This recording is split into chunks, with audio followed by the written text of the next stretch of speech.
everyone. Welcome to Silent Voices for the Children. I'm Don McCarty. And I'm Caroline Rena. And thank you for joining us. Today we have an amazing guest, Dr. Torri J. Evans Barton. I don't know how far to go with that name. Dr. Torri J makes it really simple. Torri J? J.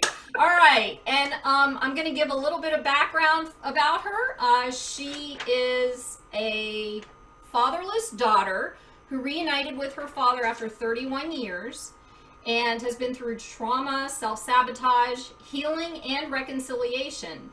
She's the founder and CEO of the Fatherless Generation Foundation, and she has found tremendous success reuniting fatherless children with their biological fathers. She's not only a CEO and fatherless expert, but a transparent and authentic speaker and author, and leading conversations on reconciliation and impact that it has on our lives.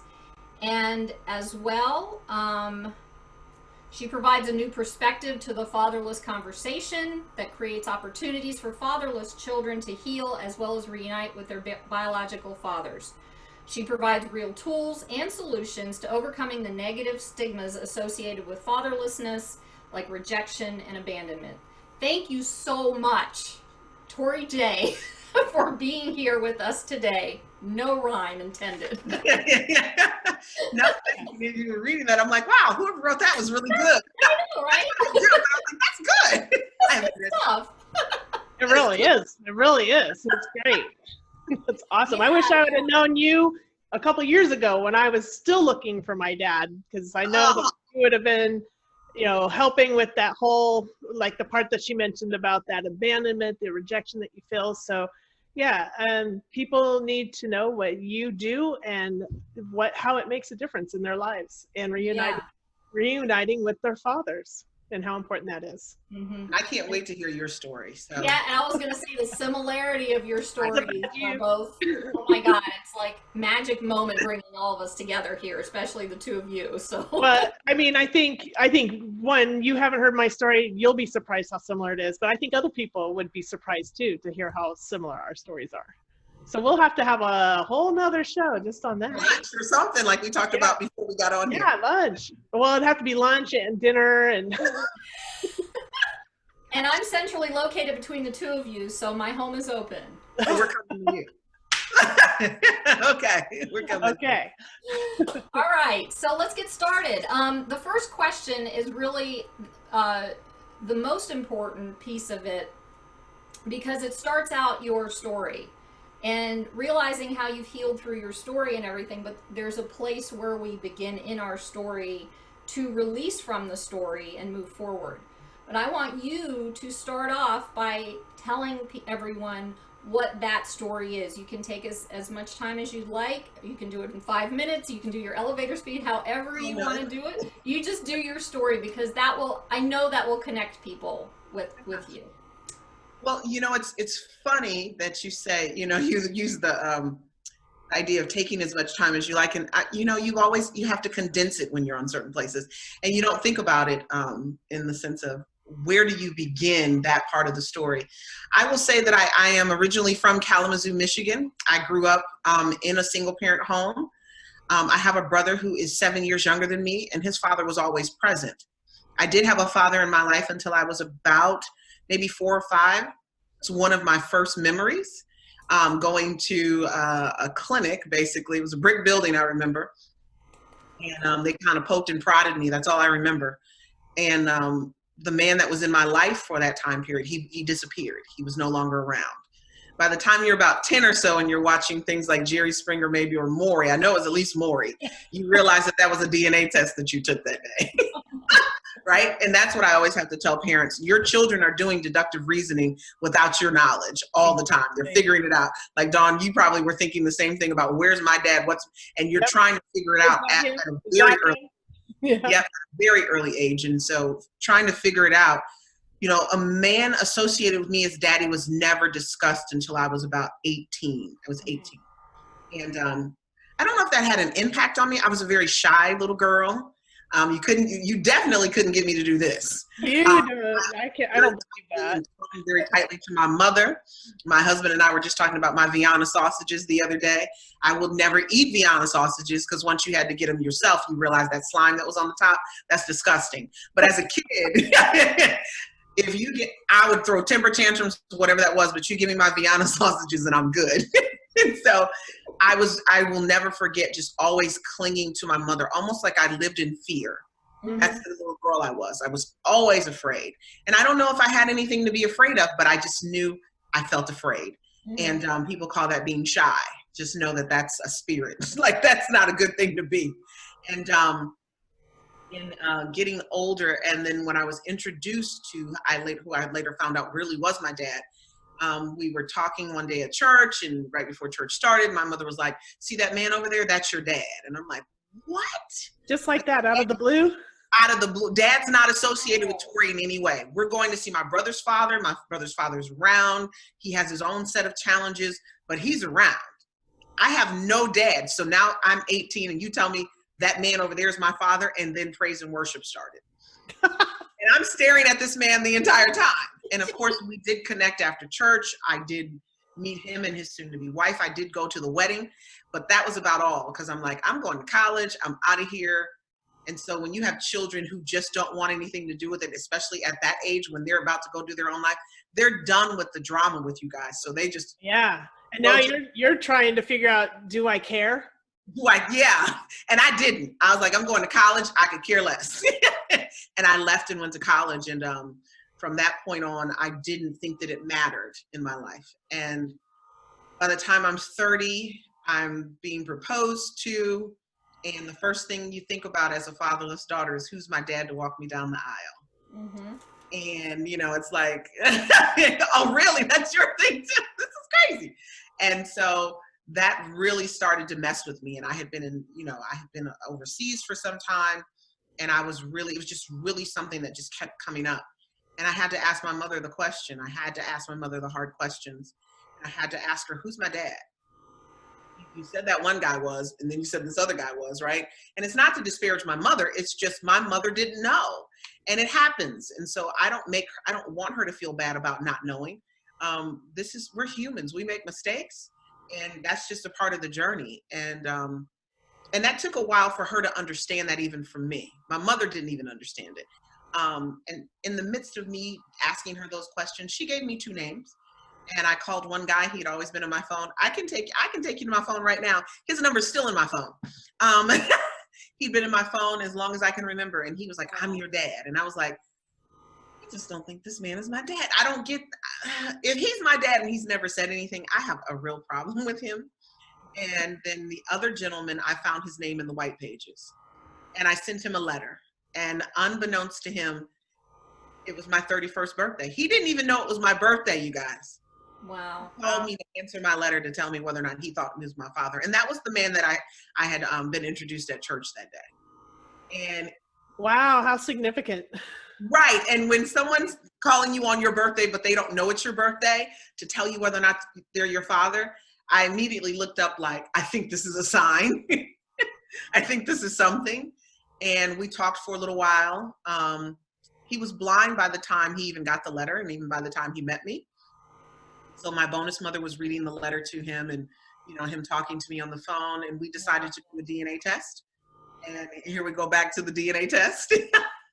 I don't want to get to know somebody, you guys, if I don't know for sure. Yeah. I'm not my heart all involved in that.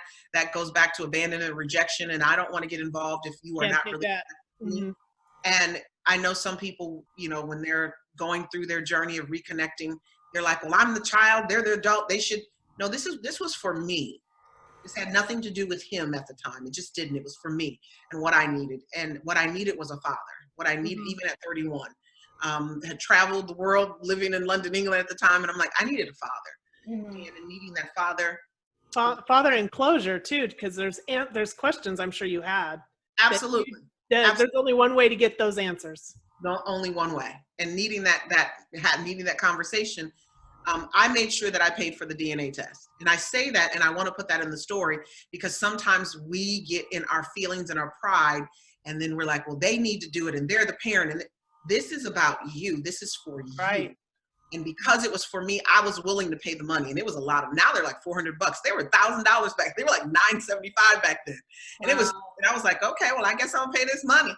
I should have asked my mother for it, right? That's it. But I did. And I remember it took about 7 days for it to come back, and he was my father. So I made sure I made a trip to Michigan. And in making the trip, I had all of my siblings and their children there. My father was there, my bonus mom and her children were there. And that's the picture you see on social media all the time. That's the only, I have one picture with my dad. I don't have any other pictures. Oh, wow. Can you find Are them? these siblings you knew, or were these siblings that you didn't know about and you found out once you realized that he was your dad? I knew nothing. My big brother, we would be in Myers. I'm from Michigan, so Myers is our main store, and it's Walmart before Walmart existed.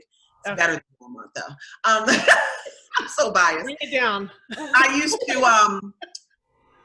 used to go. There was one particular Myers we would go to, and I would always see him and go, "He looks just like me without hair." I would say that in my mind. He's my big brother. Oh my gosh. Wow. And when I tell you, I used to say every time I saw him, he was nice. He would speak to us, but he didn't know I was his sister. He didn't know. But maybe I don't know. I need to ask him if he ever thought that when he saw me as a kid. I used to think that. I used to say, why does he look like me without hair? Because he would shave his hair. Unbelievable. And he ended up being my big brother. Wow. But going to meet my father, in meeting him, I remember sitting in the room and everyone's, hanging out. My mother's there. My bonus mom is there. Everyone's there. My little brother isn't there because that wasn't his thing. He was older at the time. He was an adult. I think he was in the military. So it was just us. And my father has so many family members. It's ridiculous. And so it was just a lot of people. But I remember my bonus mom asking or speaking to my dad, and he said something, they were whispering, and then all of a sudden I heard him say, "Does she look like me?" Because he's blind, remember? Wow. And she said, "She has your smile." Aww. And that was the first day where the identity piece, Dawn, was healed. Because I was always only associated with, girl, you look just like your mama, right? And it's like, well, you really don't have anything else to compare it to. So of course we look like our mama or our mothers, right? Right.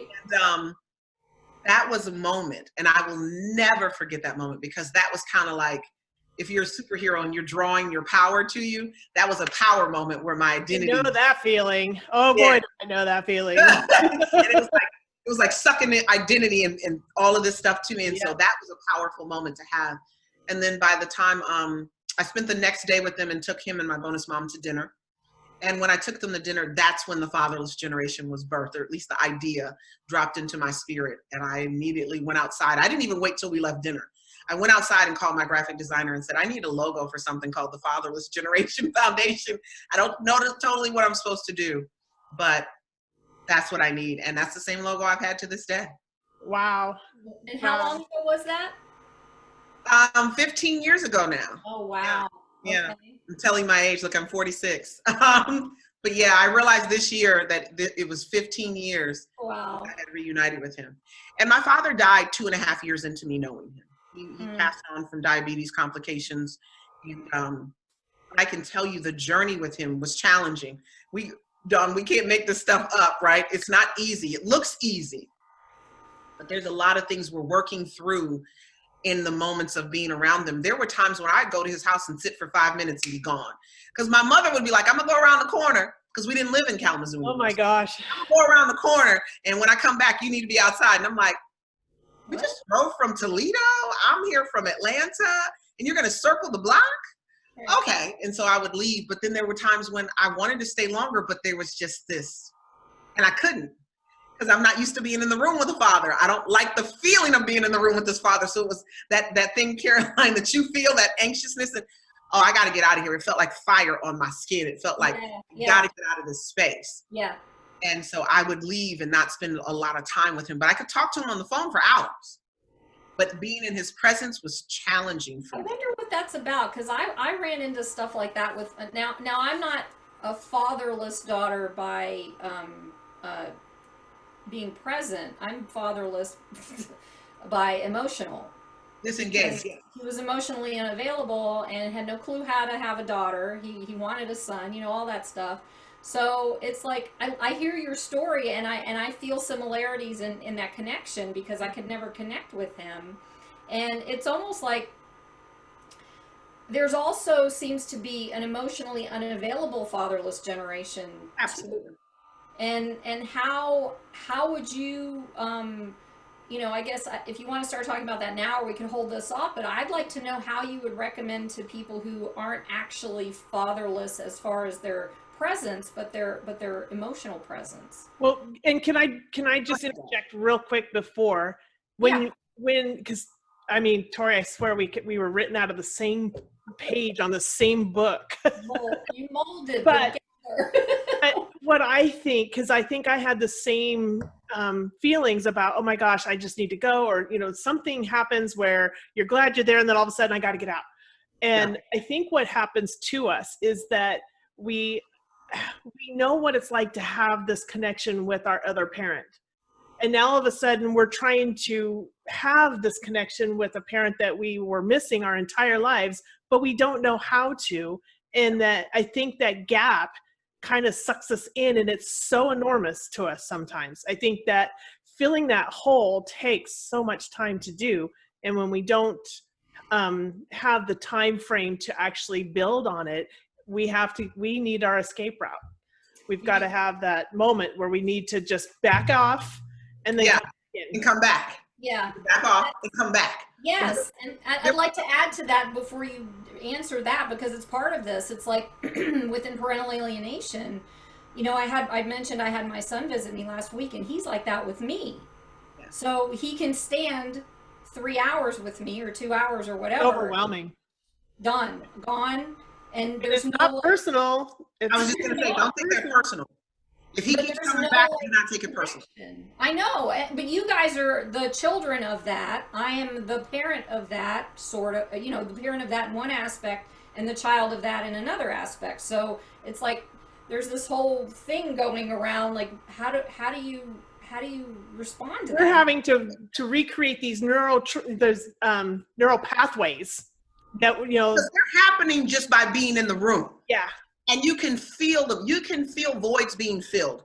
And I think even when you were saying what you were saying, Dawn, about just being in the room and getting in and getting out, and it's uncomfortable and all that. Like all of a sudden something starts sparking, and you're like, yeah. And then all this sparking, it's very oversensitizing. Right. I felt like that with my dad. That's why I connected with that when you said it. Yeah, it's happening even without talking in spaces with men, especially. But the one thing that I wrote down while you were saying that is, there were times when I thought he would see through me.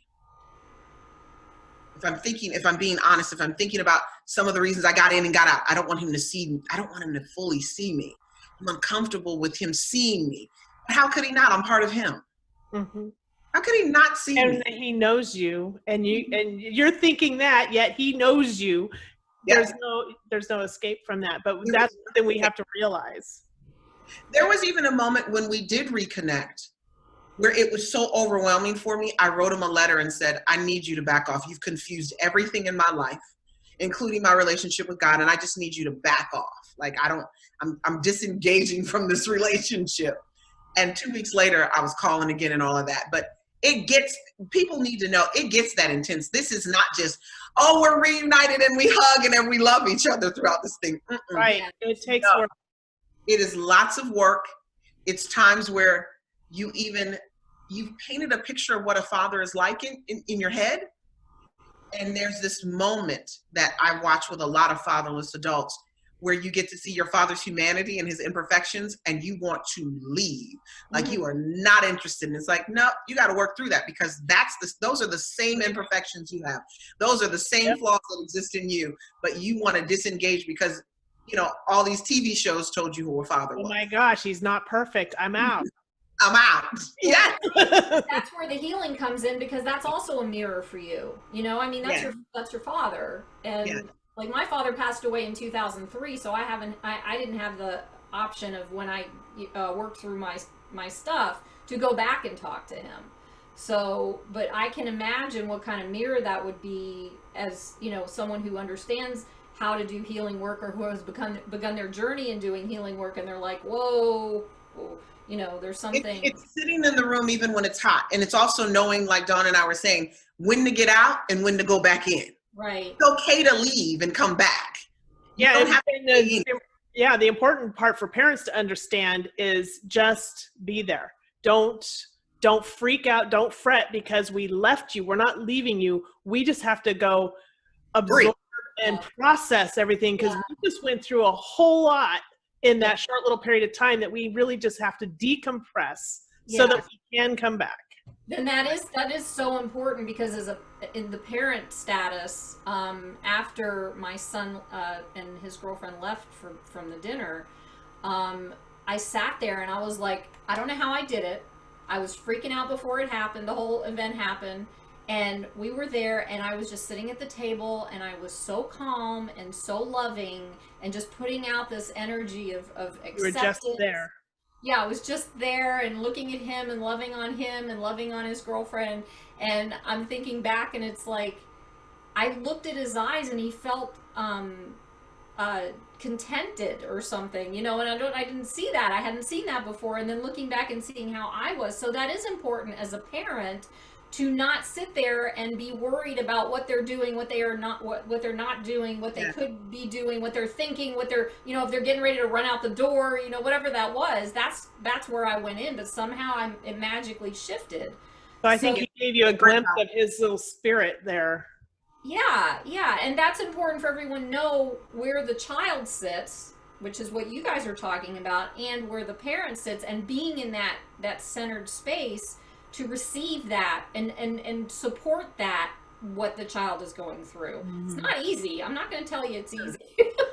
Alienation wasn't easy, right? So you didn't even know the side of the story, and so now you're getting to know that. And that's one of the things that I do see a lot as well. The alienator wants to, you know, tell their side of the story, and then when you come back to the person who you've been alienated from, they want to inundate you with their side of the story. You cannot do that. That's the fastest way you're going to get them to walk away and never come back.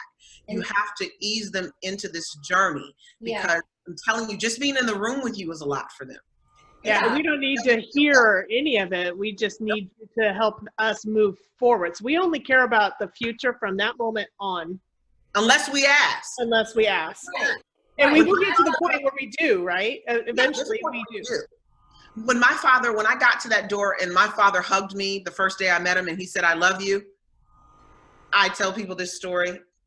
I think I thought I was going to tell him off, in a sense, like, but it didn't matter once he hugged me and said he loved me. And I'm thinking, he loves me? And it rattled me. Tell your children you love them. Show them that you love them. It will take them out of that negative headspace that they were in on the drive over. Because that's something that we wanted to not only hear, but we wanted to feel our entire lives, that they were absent. Yeah. So when it comes and it hits you, you're like, whoa, what? And on the way over, you're nervous. You're thinking about what you're going to say. You're angry to some degree. You have all of these emotions that are flooding you. And as soon as you say, "I love you," it's like soothing. I will never forget that moment. I wish someone would have taken a picture of my face. That's, you know, and my face was like, what? That's interesting to hear this for me, though, because, like, I have been saying that to my children for years. I do love dripping. I do all that stuff. I tell them constantly, once a week with my daughter, whenever I get to talk to my son, whatever, because they're going through a lot of stuff. And I've constantly dripped love with them. And so they know about it, yet they still don't know totally, and this is me coming as a parent, my side of the story. And other people know my side of the story now that the film's out. But they don't know it. And it's like, how do I, and I had to go through my healing journey to get to the point where I could accept it. And I still, sometimes I'm like, look, you're still doing this. You still don't know the whole story, and you're still connected over here.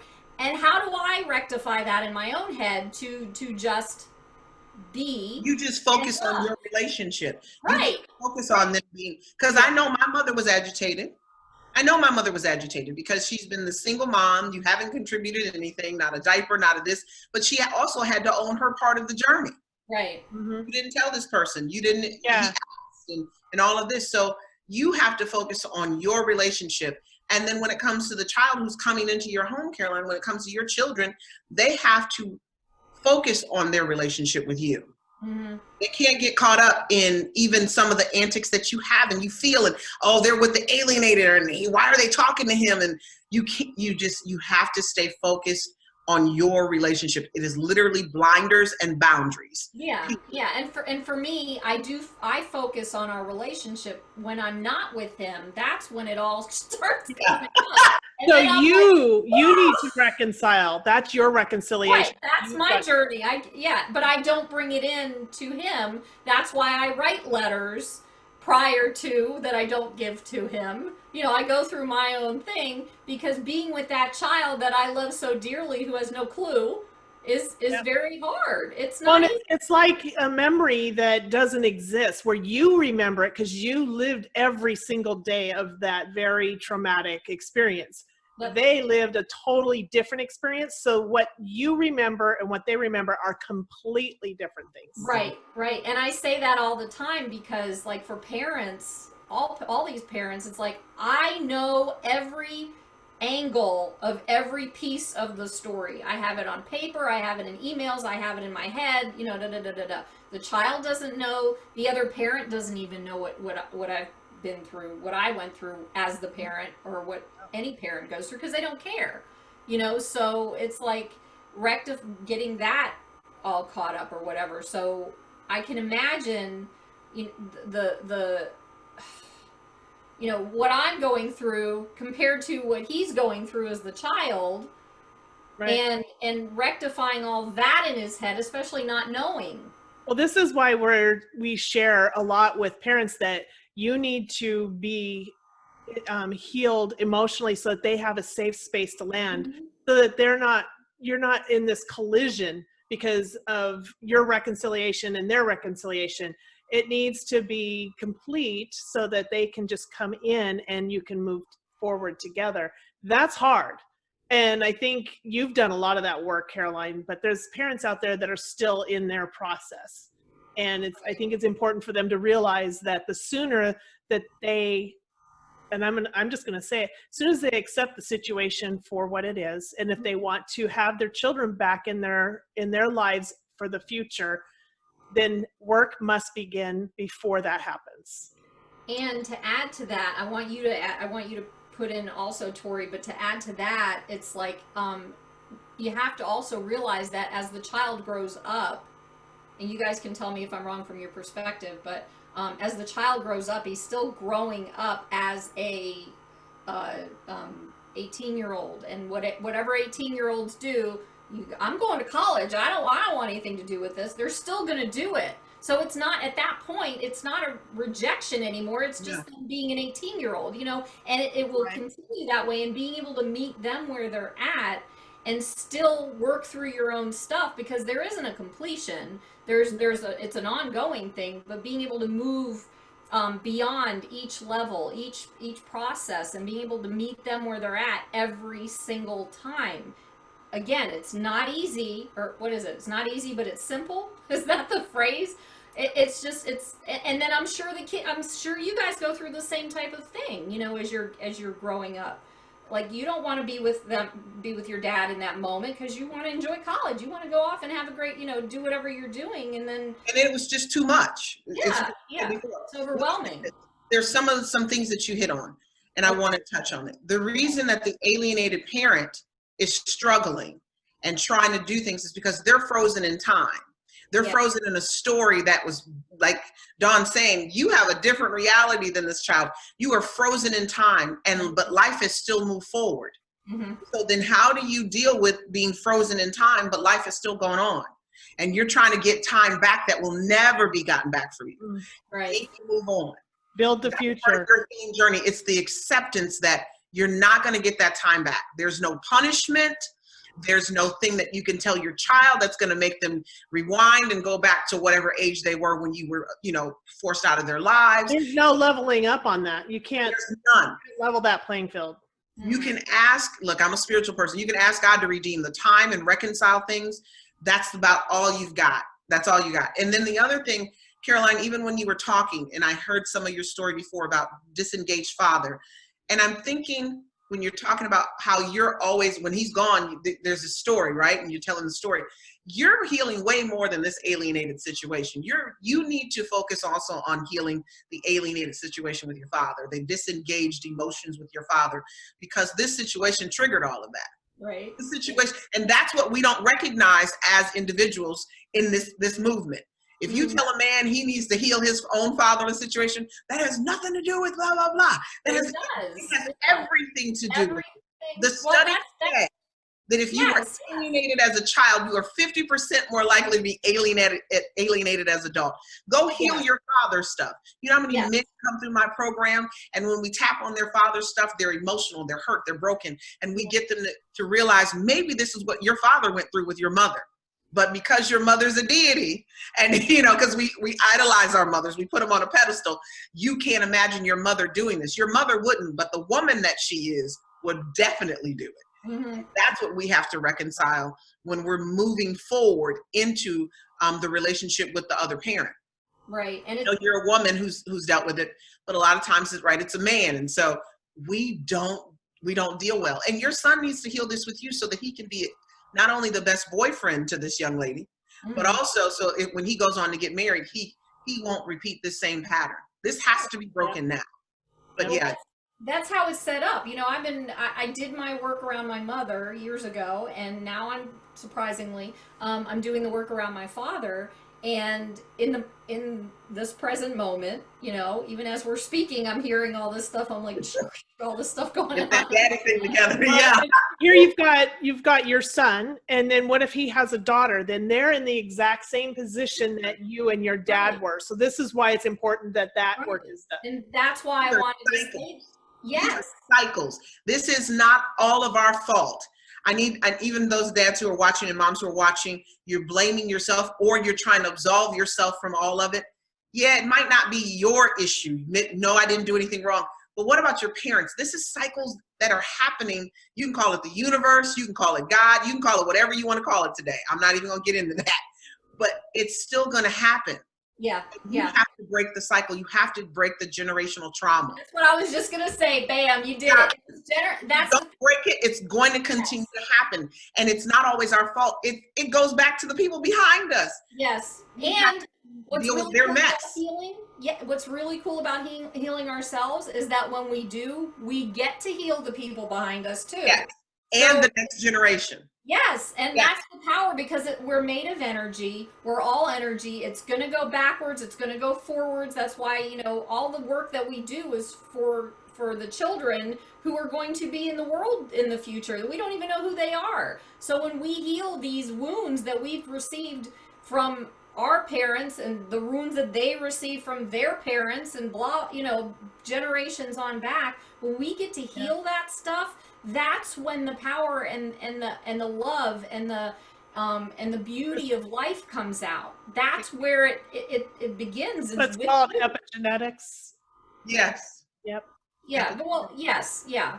So being able to get beyond the genetics, like they talk about how, you know, a disease is genetic. Well, it's not necessarily genetic, because we can go beyond that in how we do our healing. Trauma. A disease is trauma. Yes. It travels through. DNA lives on. Yes. DNA continues to travel from one generation to the next, and that DNA can be re-encoded and translated differently. Look, there's that sun, Dawn. I see it. It's going to be up here in a second, so time out. Yeah, that DNA is translating and it's changing from time to time because it's broken or it's got trauma or whatever it is. And that trauma is being read into the next generation through conception. And there's nothing you can do about it except fix it, heal it, change it. That's how you change it. That's absolutely true, because I know there's certain events that have happened to me. For one example, between me and my son, when I was younger, I was strangled by my monster stepsister. and something that my son can actually feel today. We have the same phantom. Wow. Wow. See, Yeah. That's, you know, and that's all. That's the energy. That's where that. So I pass that on to him so that he knows what it feels like for me. And biblically, for me, the scripture says that the sins of the fathers will visit their children. The visitation. And I always tell families and, you know, parents, you have to share with your children at the appropriate time the sins that belong in the family. Like you have to, so that they know when the visitation happens to say no. Right. If you don't know, you're just accepting stuff left and right, and you're thinking it's good, and it's not. Some people, alcoholism is an issue in their family. But if they don't know, they'll have a drink or two, they'll party so hard, and then before they know it, they're like, how did that happen? Well, because your DNA is susceptible to addiction. And you might even say, oh, well, my dad did it, so what's the big deal? Yeah, I'm a grown person now. I'm 21. No big deal. Expect. I'm a product of my raising. Yeah. Yes. Yeah. Oh, trust me, I've heard all of those. And that's just an example that I'm giving. There are a lot of other things that aren't even that big of a deal. Right. But we don't know it. We don't recognize it. And so that's, for me, healing is so important. And healing is messy. Stop thinking that healing looks like the stuff we see on TV, right? Like the butterflies that show up. And no, it's like picking a scab, and the scab doesn't heal, and it keeps picking, and it hurts, and it bleeds, and it gets pussy because you got it infected, and it's the worst. It feels so bad. Yeah. But so people don't think, well, why do I bother healing then? Because the reward of that feels far better than what you went through. It makes it all worth it. So well, and the reward is right now you are seeing 3 women who have gone through huge amounts of trauma, who were fearful and sometimes can still be at times, and we're sitting here talking in front of other, well, not live, but in front of people about our traumas, you know, and it's like there's the power in the healing where you get to a point where you're able, willing, and make a decision that you're like, all right, that's it. I want to help other people, and I'm gonna do whatever it takes. sharing of our lives. Yeah, and I'm not here to push people who aren't healed to help. I need you to get as close to your healing as possible, because there are some people who they have not touched healing at all, and you see them trying to help in these movements, and you know they are not healed. It is scary that they're not healed. Yes. So what does healing look like? How do you get to that place? Yeah, it's messy. It's that place where you stop telling your story to yourself, and it goes over and over like a rat on a wheel. And then you start to tell your story to other people in a way. I love that you said that. Where it changes, like it's not from a place of victimhood, it's from a place of victory. It's from a place of winning and overcoming. And we don't know how to do that sometimes. We tell a story, blah, blah, blah, and people are just looking all around like, I don't want to hear this story. If you get that, you are not healed. Right. What's funny about what you just said is I tell people, okay, so when you get off the gerbil wheel, so when you just said that, it's like, oh my gosh, it's the same concept. Is we're on a gerbil wheel, and when you're regurgitating this story over and over again, you're not healing because you're so busy running with it. And not only when you can step off that gerbil wheel and you can take a second to actually see what's going on and watch that wheel spinning from the side from a different perspective, that's when you've started to heal. Yeah. When you stop, when you are repeating your story and it ruminates in your head over and over and over again. Over and over again. Have you ever heard of law of attraction? Because you can attract a positive and you can attract a negative. And when you're ruminating that story, you are recreating that story in your life every second of every day that you think about that.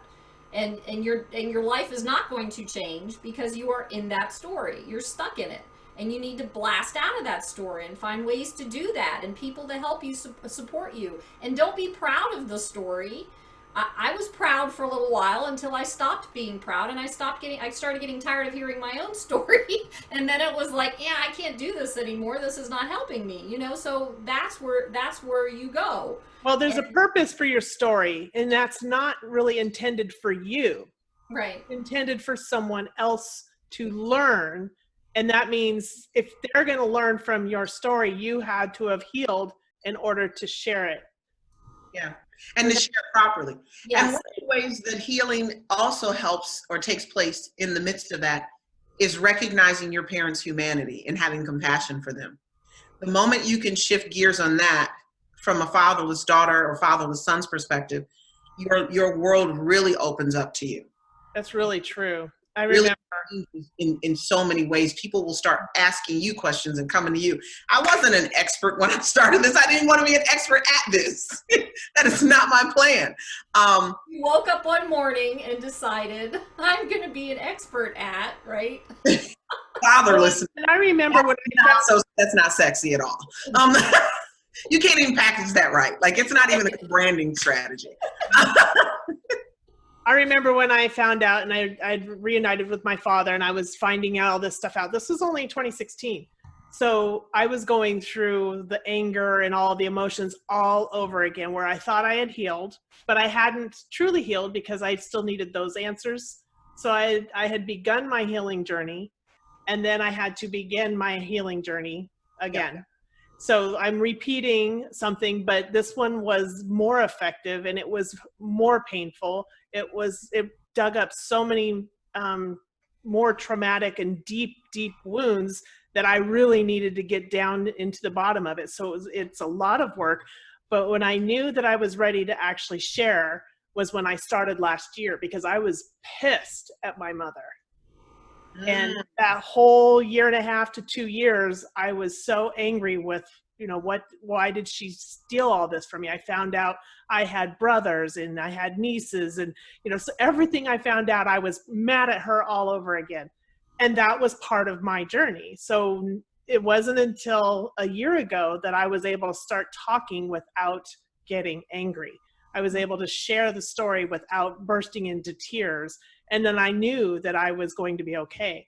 And only this year have you ever seen me on film or this, whatever this is. He's like, whatever this is. And I will tell you, I don't know if I ever was angry with my mother. I was angry at how she handled some things, like not pertaining to my father not being present. But even after he was present, I won't even call it angry. I was just agitated. I'm like, you are acting crazy. And at my father's funeral, I remember at the wake, she couldn't go up to the casket. And I'm like, you didn't reconcile this before this man died? Like, I kept telling you to call him. I kept telling you to call him. So then I become the mother in that moment. Because I'm going to tell you, Caroline, when you were talking about, resolving the things with your mother and now you're working on your father, let's just keep it real. If we have issues with our mother, we definitely have issues with our father. I tell people all the time, well, if you got daddy issues, trust me, you got mommy issues too. They go hand in hand. Because the two people that we come from, clearly, if they mess this up, they mess a whole lot of other stuff up as well. And we have to go back and fix this stuff. Right. But, I can look back at this healing journey. I want to say, because we keep talking about how painful it is, Dawn, and I don't want people to be fearful of how painful it is. Please do it with a therapist. Please do it with a therapist and a coach if you can afford that. Please do it with someone who can help navigate you through that, and then get some accountability partners, because I keep talking about it because God is very present to me, and it's very much so who I believe in. But even when you're walking through it this time, yes, you relive it, but it's a different way of reliving it. There's a peace in a sense about it, and there's a calmness that comes with it, because now you're putting it into perspective, and you're going to live with this perspective. Yeah. And it gives you, it's a calmer moment. You're not panicked, you're not startled, like, you're walking into this. You're in control in many ways. Mm-hmm. And that's what you have to recognize about healing. You're in control of it. It's like when we were sitting in the room, we were like, oh, we got to get out of here. That was part of our control. Yeah, I think what's more painful than going through this process is staying in it. Yes. And you eventually have to say, I gotta go. I gotta go forward. I gotta go through. Because if I don't go through, I'm stuck in this pain. The healing process, I wouldn't have it any other way. I wouldn't trade it for the world, because I actually figured out who I was along the way. And that, I think, was worth every bit of it. And I tell people even now, when I was talking to a friend I was on a friend's podcast last Monday, and she's out of London, England. She's a pastor friend of mine. And in the midst of having a conversation with her, I was able to recognize it. And I knew that just came out of my gut. Like that was a spirit thing and it just came out. So many people are looking for their purpose. They're wondering what's going on. Why can't I find my purpose? Your purpose is in your pain. Mm-hmm. And for me, I'm able to now reunite fatherless children with their dads because I had the blueprint inside of me the entire time. And the blueprint was me doing my own thing with my own father. And now I get to help other people navigate that same journey. Absolutely. So you recognize that. You said it again. Yeah, your purpose and your blueprint is on the inside of you. Yes. If you don't ever go through the pain and the journey of healing, you'll never unlock it and you'll never access it. And you can't help anybody else because you don't know what it's like to help them. Like, I mean, right now, from you, I'm going to tell you this. It was because of what you said on another interview with somebody. It was like, what I'm working through right now, I know that I need to work through this really, really painful, whatever this stuff is that's boiling up right now for me in my life. Because if I don't experience how to work through it, how am I going to help anyone else work through it in a similar fashion? Because I can't sit there, I can get online and say, well, this works this way and blah, blah, blah. And if somebody asks me, it's like. I love the blueprint concept, because there was a time where I didn't think I had a purpose, and I was ready to just walk, check out. Yep. And I was told no, because you will be needed. And I was told this 2 different times in my life. 2 separate times in my life was told you'll be needed. And it took me forever to figure that out. I mean, I had kids, I felt like, I had that. But then when it came to all of this, when I found my dad, when I started hearing this, when I found, met Ginger, I met Caroline, I finally figured out what my purpose is. And it's exactly what you said. Now I have that blueprint. I know what I went through, and I know what I need to do now. Yeah. And that's what alienation happens. Number one, people have just ignored it for so long, and it's had to happen so that we could have a movement. And sometimes people get so stuck on their situation, they don't realize that it's for them to help push and change society. God wants us to all be reunited. He wants his children to reconcile. And so in the midst of us reconciling, we had to figure out, a lot of us aren't together. We got to figure out how to do this. And everyone in the movement has a different way of doing it. And that's the beauty of the blueprint. It doesn't have to look like anybody else's. No. Stop trying to make your stuff look like everyone else. It's crazy. Yes, that's important, because everybody on the face of this planet is going through something similar. We all bring something to the table. We have strengths. And off of our strengths, we increase the ability to heal those weaknesses or to improve on our weaknesses. And sometimes other people provide us with that strength and knowledge and compassion to help heal weaknesses, and we lift each other. But we can't lift each other if we're so sunken, broken, where you haven't lifted your head up. Yep. You gotta lift your head up. I've got a plaque or a frame thing from I think it's Gandhi. Be the change you wish to see in the world. Yeah. I love that. I mean, that's like my motivation. It's right by my front door. As I walk out every day, I look at that, and I'm like, that's what it is about in every circumstance. It's not just, I'm working on not on bringing people in who are traumatized. I mean, the whole freaking world is traumatized at this point, so let's look at our own backyard. And I think what I take from that meaning, what it means to me, is that I can't change the world, but I can change me. And by changing me, I am changing the world. Yes, absolutely. Beautiful. That was the best. That was a great way to say that. Yeah, I'm being the change that I want to see. And, me. It's me. Yeah. And I think that, so we've been hearing a lot lately about unconditional positive regard. And I think that is something that I want to live with every day. I want to remind myself that unconditional positive regard helps me to be that better person. And it's something I mean, I'm trying to hashtag it everywhere. I'm trying to, in my head, I'm hashtagging it. I was like, don't bitch that person out. Just unconditional positive regard.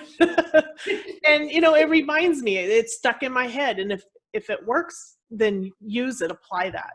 Mm-hmm. Yeah, that's good. And I want to address, Caroline, what you said earlier too about what is because it's been in my head and I want to get it out. The tools and the help for those who are fatherless from disengagement or, you know, emotional disengagement. They're a part of the definition. So you guys are fatherless sons and daughters as well. You don't get to get off the list because your father was present. He was just there. He wasn't present. Mm-hmm. And I think you guys have the worst part of the trauma than anyone else on the spectrum, right? Because dad was present, but he intentionally, in some ways, or at least that's what it feels like, totally abandoned you right in front of your face. It's different when he's not present. Like, I never had a moment where my dad said he was going to come pick me up and I'm sitting on the stoop, right? That is traumatizing. Never had that moment. That's true for stepfathers as well, or stepmothers, either way. It's Yeah. the same, because you want to have that acceptance, but at the same time, it's, you know, sometimes there's that continuity is not there. It doesn't click or mesh. Yeah. Yeah, thank you for saying that though, because that actually that really resonated.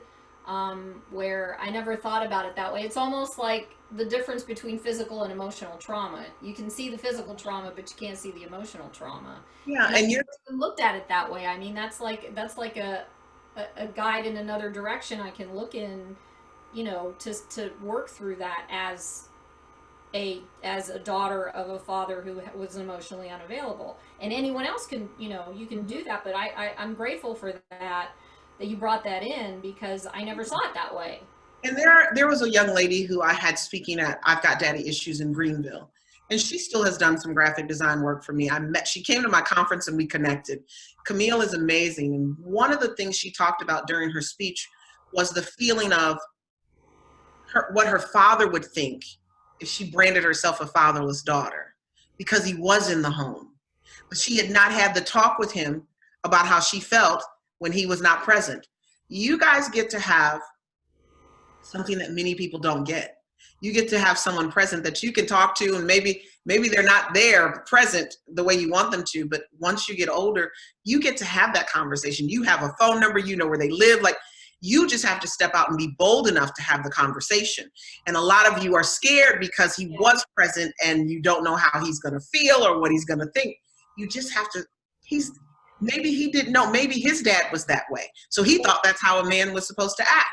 Isn't that fear?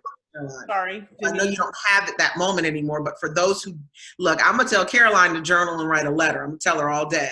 You got to get it done. That's all right. I do it anyway.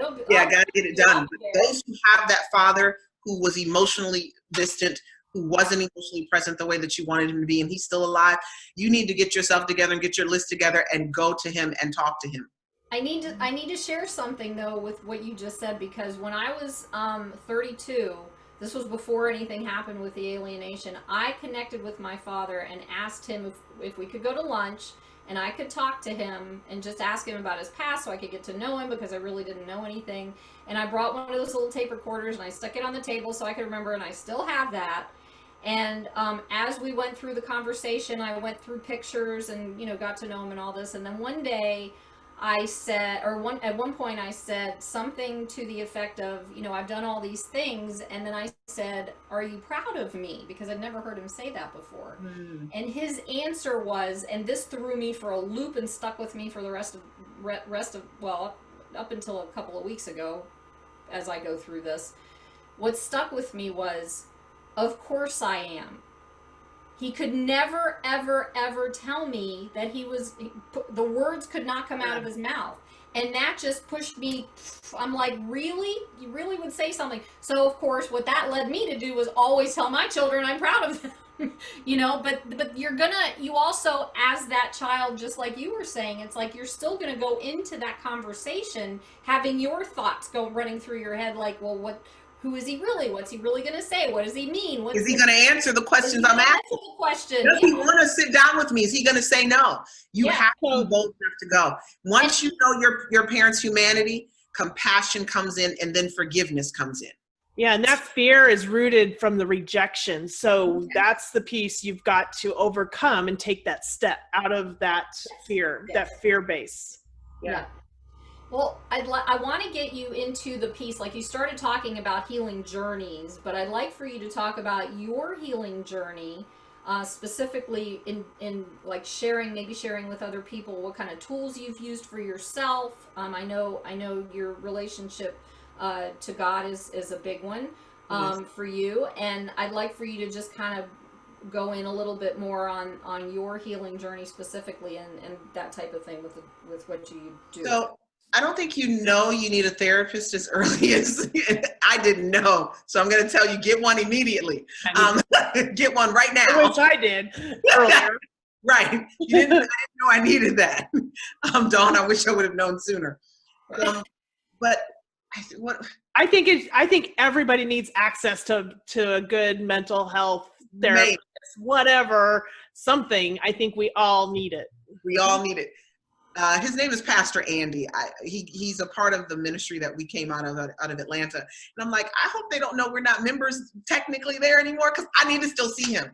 But having his degrees and having the background that he had, I remember when I don't even think I fully came into my healing completely, because this is what happens that we have to recognize. My father filled a lot of things. He filled a lot of voids through conversation, through the small intimate moments. There was a moment when my father, and I think this is important to add to the healing journey.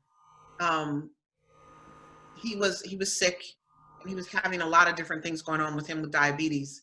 Leg amputated, toes amputated, and toes being amputated really didn't heal because he was trying to do the natural way in this oxygen chamber, and they weren't checking correctly, and he became septic. And so he died from sepsemia. And so when we're watching this process happen with him, I'm not really sure how I feel about all of this, because like, I just met the guy, maybe I don't really know him,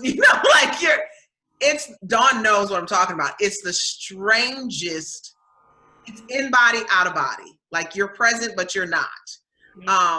It's reality versus not reality. You are literally having out of body. It's like the reverse, like you go into it as the Twilight Zone. Now you're like reverse engineering of it. Yeah. Now he's dying, and I'm supposed to feel some kind of way about someone I just met who's dying. And I remember getting to the hospital, and my best friend who's a nurse, she was like, remember, Torri, first thing you learn in medical school, remember you learn that, the hearing is the last thing to go. And I was like, yes, that's true. You learned it. Okay. And in the midst of doing that, I'm the one whisked into the hospital. And because I hadn't healed yet, you guys. Like, I hadn't really healed. There were some things that happened the week before this. That's why I'm telling this story. But I hadn't really gotten through that healing part. And as I'm whisked in, and I can tell you, I don't think I ever told him I loved him, even when he said it to me.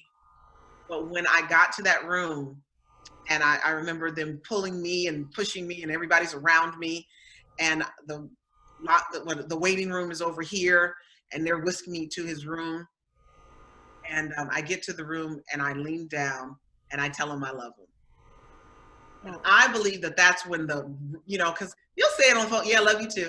That's not real. It wasn't real. I said it because you said it to me, and I felt obligated. Yes, it was starting, but it wasn't really there. But what happened the week before, he called me on Monday and asked me to clear my schedule. And in asking me to clear my schedule, he wanted to talk to me about the woman he saw me becoming. And I thought, okay, well, that's fine. I'm okay. And because it was an opportunity. Huh? I said, such a kid answer. Right. It's like, okay, fine. I'll clear my schedule. And even at 31, you still morph into this kid.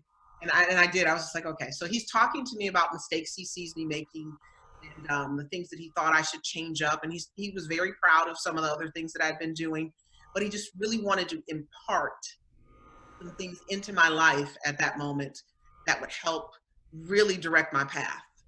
And of course, at the time, you don't see it that way. You knew it was like a moment, right? But you don't fully see it that way. That was Monday. Wednesday, he went into a coma, and Sunday was the day that he died, and I told him that I loved him. Wow. So he knew he was dying, and he wanted to make sure that he had that very biblical moment where he was transferring blessings and speaking life into his children. Trust me, he didn't just do it to me. He did it to other children, and even those who did not come or talk to him, he had letters for them that were read at the funeral. Wow. And so he wanted to impart to all of us. And there's a lot of us. There are 12 children. My father had his first wife had 2 children before they married. They had 4 together. And then I came in the middle. I'm a product of an adulterous affair. And that's a whole nother part of the healing journey. And then my bonus mother that he married, she had 5 kids. But he never distinguishes between anyone. They are all his children. And then they tend to have about 5 or 6 children apiece. So by the time I'm meeting them, there are like 60-something nieces and nephews and grandkids. And I'm just like, I don't know all of your names. So there are times when people will post on my page and say, hey, auntie. And I'm like, who in the world is that? Because my brother that I grew up with doesn't have any children either. I don't have kids. So when you're calling me auntie, I'm like, oh yeah, that's so-and-so's daughter. Or I have to read it because I don't know them like that. And that was part of the healing when he did that to me that day. And then as I've gone through having great friends, you guys, is big, where you can throw all of it out and there's no judgment. And they're not only not judging you, they're not judging your parents. They're not judging the situation. My best friend has been my therapist, the nurse that I just told you about. She grew up fatherless as well. She hasn't done her own healing, but she definitely has walked me through mine. And then when I got with Pastor Andy, he would say to me, I can help you with that mama thing. I can help you with the daddy thing, you know? And he would take me through moments that I didn't even know I needed.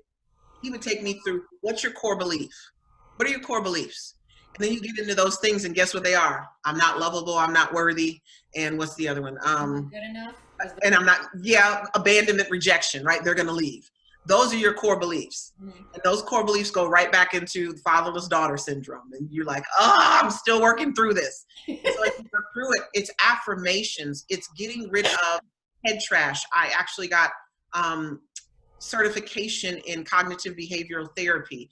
And when I took the class, I feel like I need to take it 2 more times because the first time was really for me. The second time was for my clients because the first time I was all messed up myself. Right. I didn't realize that the healing journey really included my thoughts about myself, because those thoughts were formulated in me at an early age. Those thoughts were formulated in me when my father wasn't present. Just because your father's there, and yes, like we were talking about, there's neural path, all this stuff is just moving. That's just part of it. Now you have to heal the things that you thought about yourself since the day your father died. I'm responsible. I'm guilty. I'm a mistake is a huge one. And so as we go through the process of healing that and getting those things, I'm still doing therapy. I'm still talking it out. I'm still focusing on what I think about myself. I believe thoughts are huge and they're powerful. And if you get into a place, I'm a meditator. I don't do it all the time, but I definitely practice it throughout my day more than anything. And I'm meditating on positive things. I always say, God knows who I am, and I'm who he says that I am. Because I can come up with a whole lot of things in my head that I think I am, because we've always had negative things said to us. My mother was a toxic mom at a certain point. And there were things that she would say that you literally take them on and then you live them out. And you're like, I'm not that person. How did that happen to me? Because you fell into agreement with the lie. And I would constantly do that because I not only felt a rejection and abandonment from my father. In meeting my father, most definitely, I was rejected and abandoned by my mother.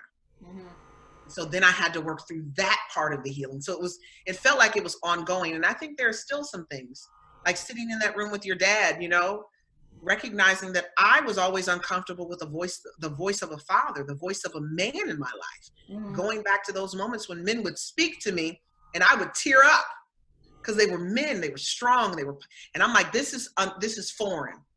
What are you trying to say to me?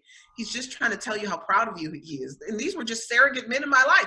And I would tear up because it's that same feeling, Dawn, that we had when we sit in the room with our dads, because it's a foreign voice. We're used to the woman's voice, but a dad voice carries, it separates you from foolishness. It separates you from other things. It's a guide.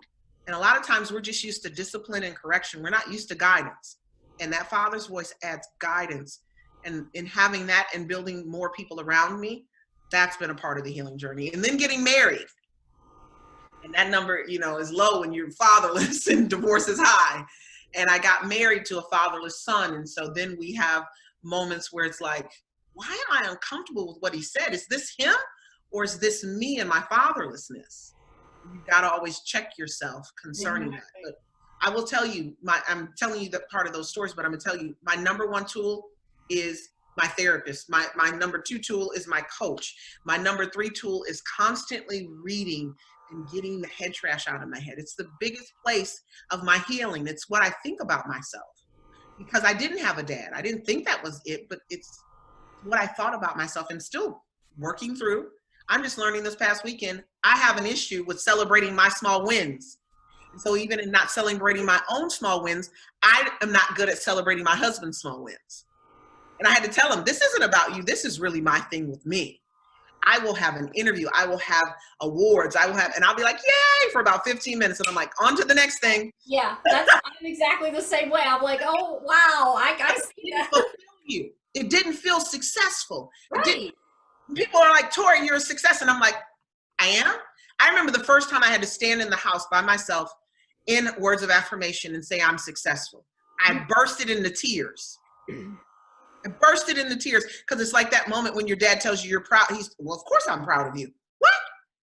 So telling myself I'm successful, I literally burst into tears. And I know people will look and go, she doesn't think she's successful? Yeah, no, because we equate success with money and it looks a certain way. And that's just what's in my head. And constantly working through that, I think I'll probably have to work through that for the rest of my life, ladies, because my mother has lots of negative things to say in life. And those things I fell into agreement with, unfortunately. I have my own as well. I totally get what you're saying about all that. So I'm sorry I went the long way, but yes, those are the things, those are the tools, but you've got to get a coach and a therapist. And that's why I've decided to coach. That's one of the reasons I'm a coach, because there's certain things a therapist can pull out of you. But if you don't know your pain, you're sitting in there wasting a lot of money with a therapist for them to go, well, is it this? Is it this? Is it this? Is it? No, that's why I have the dots, right? I'm helping people connect the dots to their own pain through their fatherless journey in the coaching process. Yeah. You don't know that you feel abandoned. I don't know if you know Danica. Do you know Danica Joan? No. We work with her with Kids Need Both. Okay. And she said something. I think you were there when she said that, but I had to write it down. She was like, therapists work in the past. They do their work in the past. Yeah. Coaches do their work in the present moment. Yeah. And mentors do their work in the future. Yeah. So having all three is good, and staying in the present moment. So having a coach is like being able to continue staying present in your life. Yeah, I remember that conversation.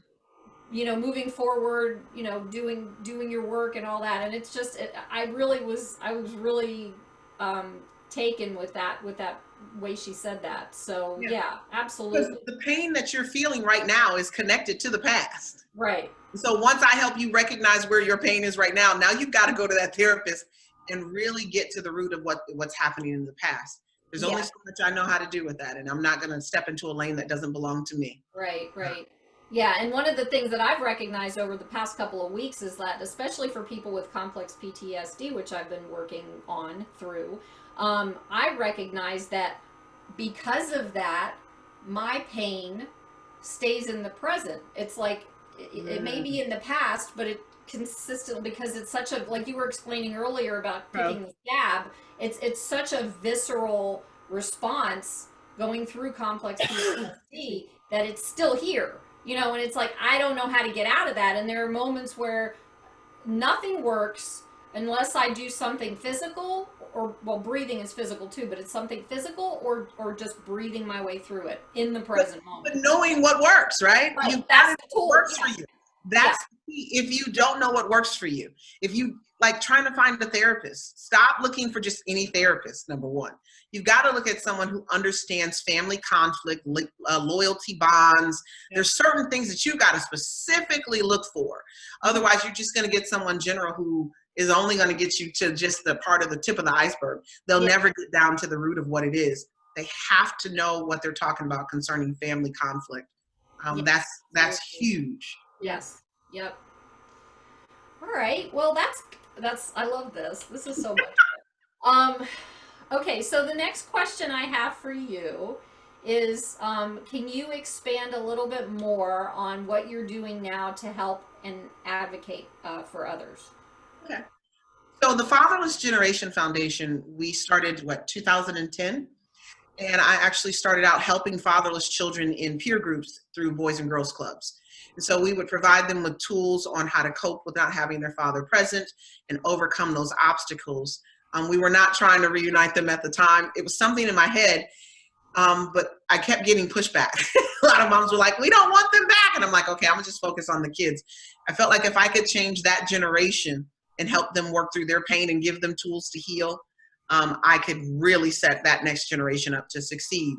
So we started out with that, and then the kids would always say, I want my daddy. And I'm like, your mama said no. So before you know it, I really started cultivating, how do you do this? How do you reunite children, not just adults, but children with their fathers?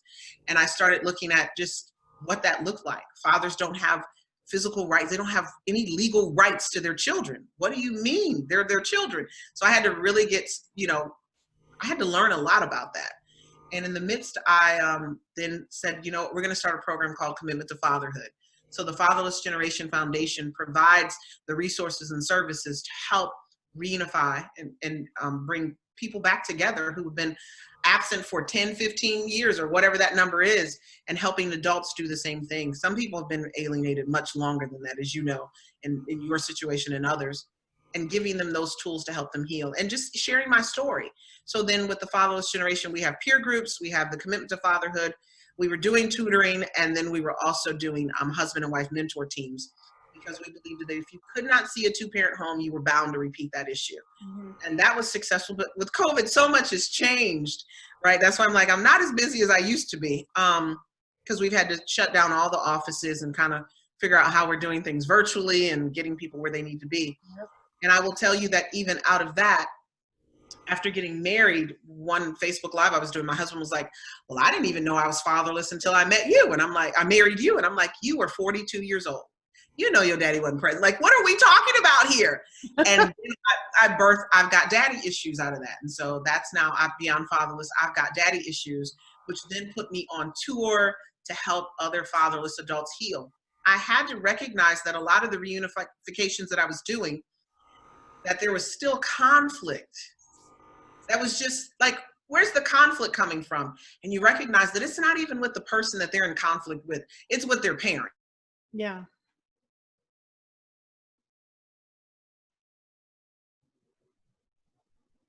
Constantly fighting to be present was because his father wasn't present and probably alienated like he is.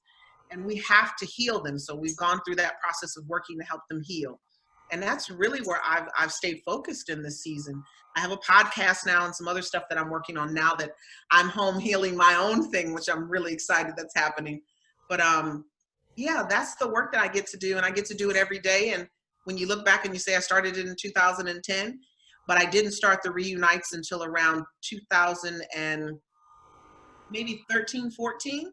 I didn't know what I was doing. And now we're at 3,298 reunites that we've done successfully. Wow. Yeah. Wow, that is absolutely amazing. Yeah. And that blows my mind even when I hear the numbers. So even thinking about Father's Day that just passed, that I know that there are almost 3,300 individuals who get to have Father's Day who were not able to have Father's Day before because of the blueprint that was on the inside of me. So I'm going to throw something at you. Get ready to catch it. Okay. Yes. We're going to celebrate. Celebrate? Let's see you celebrate that. Oh, she said celebrate that. Yes. Celebrate it. That's amazing. That is so huge incredible. Huge. And I say that so flippantly, right? I say it like, I know. That's why That's why I threw it at you. That's true. I got to celebrate that. So that's a number. That's a number. Yes. See, my father's on the floor rolling around celebrating it, you guys. He's literally flaring around. He's celebrating. So you do your, I know you know how to do this, that whole yes, yes, Yeah. yes. I got to learn this stuff. It's so weird to me. Isn't it? I don't like it either, but I'll do it. Like, I can help you. Yeah, I've got to learn how to celebrate and get excited about these numbers. Yeah, so maybe that's why we met. So we could learn, we could work on that. Okay. How to celebrate. All of us. Hands up. 2 hands up. Woo! Woo! I love it. Oh my God. One situation like that is changing generations. Yeah. Not one, but generations to come. And that's where I have to really like. Take that in. I mean, come on. You are like touching, you are touching so many people that you don't even know that you're touching, that don't even exist yet. These are children of the future that you're touching. See how big. Here's what you're doing. So on your page, it says 1 out of 3 children grow up without their biological father in their home. You have helped to resolve some of those percentages. This creates an emotional, psychological, and financial issue resulting in negative outcomes, such as 71% of fathers' children drop out of high school. You have made a difference in 3,000 and how many people's lives? 198. So you've reduced that percentage. 85% of children who come from fatherless households exhibit behavioral disorders, making them 20 times more likely to have behavioral disorders. You have helped reduce that percentage. So fatherless children are 5 times more likely to commit suicide. How many lives have you saved? These are huge, massive wins. 30 times more likely to run away. They're 10 times more likely to abuse chemical substances, 20 times more likely to end up in prison. These are massive wins because you have reduced those percentages. Like, see? And let me tell you, Dawn. Wait. I look at every day. That's why our programs are what they are, so that we can attack those specific negative statistics. Torri J, I want you to stop for a second. Don't say a word. And I want you to take everything that she just said, and I want you to take a deep breath in and take all that in, because that was you. That is you. Take it in. I want to see the deep breath. Don't hold it. Absolute love and respect there, sister. I can't stop smiling, so I take the deep breath in. Absolutely. Oh my gosh. We need to replicate you and spread that everywhere. I want to do that. I'm working on that part. Okay, well, tell me what I can do to help you. Yeah, here too. That is huge. Yeah. It's huge. And you just have to embrace how big that is. Yeah, it's huge. And I'm grateful. I'm grateful that it's me. I'm grateful that I was chosen. You know what I mean? Like, it's that moment where you just feel grateful that God chose you. And not only did he choose me, I actually said yes. I actually got to sit up and you took the call. Yeah, it's amazing. But thank you. Look, she's like, you actually hit those. I'm like, woo, that's big. Huge. These are not just small wins. These are massive wins. They are. Your small win is that you got up this morning and your first thought was probably, what am I going to do today? Yeah. And you probably have accomplished that. You showed up here, you're sharing your story. That's your small win for that moment. So your small wins accumulate throughout your day, and they're affecting those massive wins that you reach and have accomplished already. Absolutely. That number again, 3,000. My cheeks are hurting now. Get it in. I want to hear the number again. 3,000 and how many? 298. 3,298. Breathe it in. I can't. I'm smiling so hard. I'm hurting right here. I'm going to keep hurting. My face is hurting. My jaw is hurting. I'm going to say something. That's 3,298 souls and hearts that you've connected with and put on a healing journey, plus all the people that you haven't even met yet. Yeah. And the people that you speak to, when you go around, you are spreading that and they're taking that home with them. So that number is only the small percentage that you see. There's a bigger number that I have not calculated. I'm sure I'll know it one day, but it won't be. It'll be after I've passed on, and then the whole picture will be, shown to me. on the other side. What a legacy. So Wow. one of the things that I'm going to share this with you. This is huge. It's like I went to a circle one time and we were talking about what our soul wants. And probably most of us want the same thing. My soul wants to love and be loved. And that is what I see. What I see in you, I see in me, is your soul loving. I know you want to be loved, but you're also putting it out there. And it's the same energy. It's like, this is like the most one of the most powerful conversations we've had on here because of that love energy. So I'm going to keep doing this to you. You're going to keep grinning and your cheeks. I know, I'm telling you, my jaw, I can't stop now because I'm thinking about all of that. I know, it's a lot to take in, but it's a beautiful thing to have to take in. And it's Absolutely. On all that, dream sweet dreams tonight when you get to that point of all that love that you're putting out and receiving. I'm like so like grateful that you are here. So proud of you. Yes, I am proud of you. And you know, the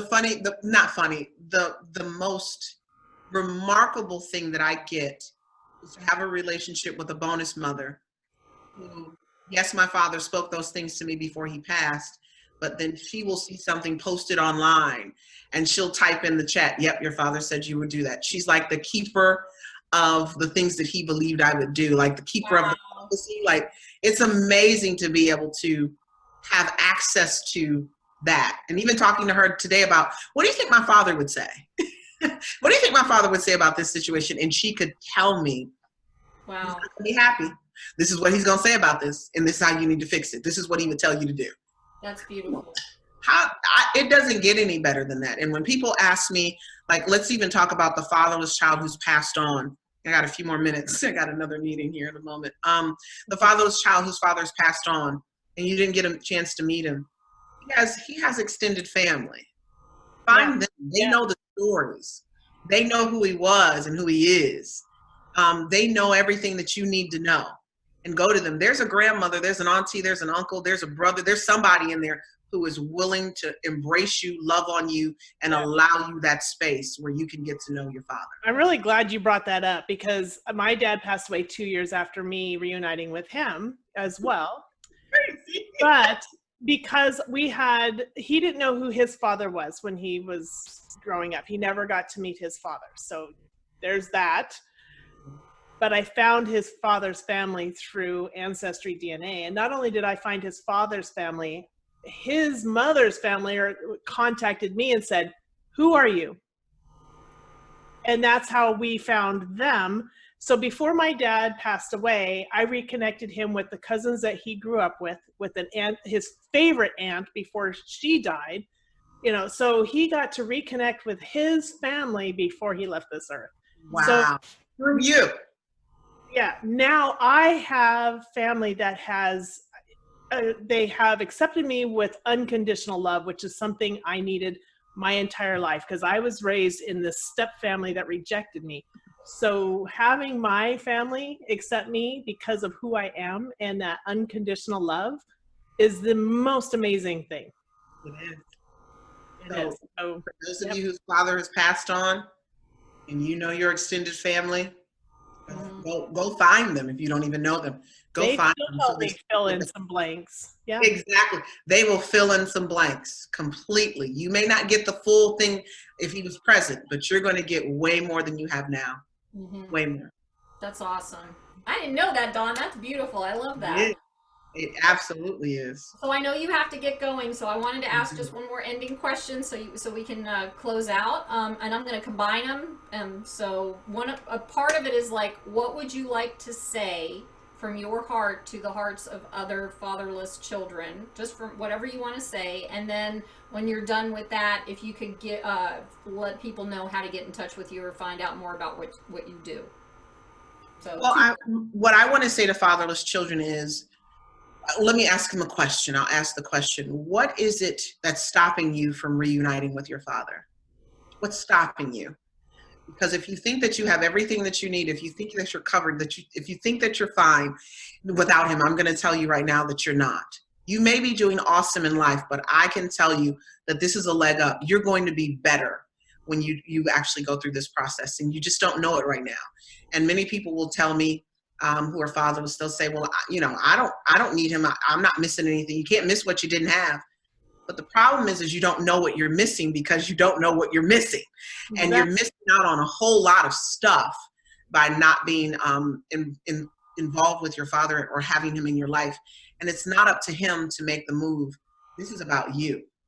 So I'm going to tell you today, make the move, reach out, go looking, because you will find the reward is far greater than the risk that you're feeling in your heart right now. It's far greater. And how you can reach out to us, we're tfgf.org. On social media, we're Fatherless Generation. And our phone number is, what is it, 1-888-407-7990. You can reach out. We will do our best to get back to you as soon as possible, especially with COVID happening. But yeah, that's what I would say to them, and that's how you get in touch with me. Beautiful. Thank you so much, Miss Torri J. Thanks for having me. I appreciate it. And I did. I said you were amazing, and now I have proof. We do. Absolutely. Thank you. I appreciate it. Thank you so much for having me. It is a beautiful thing to be able to talk to women and then share stories and just hear the different sides of everybody's stories and how they connect and how we're not alone in this. Not alone. Absolutely. Lots of support. Lots of support. Yeah. So thank you all for joining us. Thank you, Dr. Torri J. And Dawn, if you want to say anything. Yeah, I'll close it out in just a second. Don't go away yet. Let me just close this out. So everybody, thank you for joining us. This is Silent Voices for the Children. And again, reach out to Dr. Torri if you are looking for or thinking about reconnecting with your father. There's plenty of support there. So we will see you next week. Thanks, guys. Bye.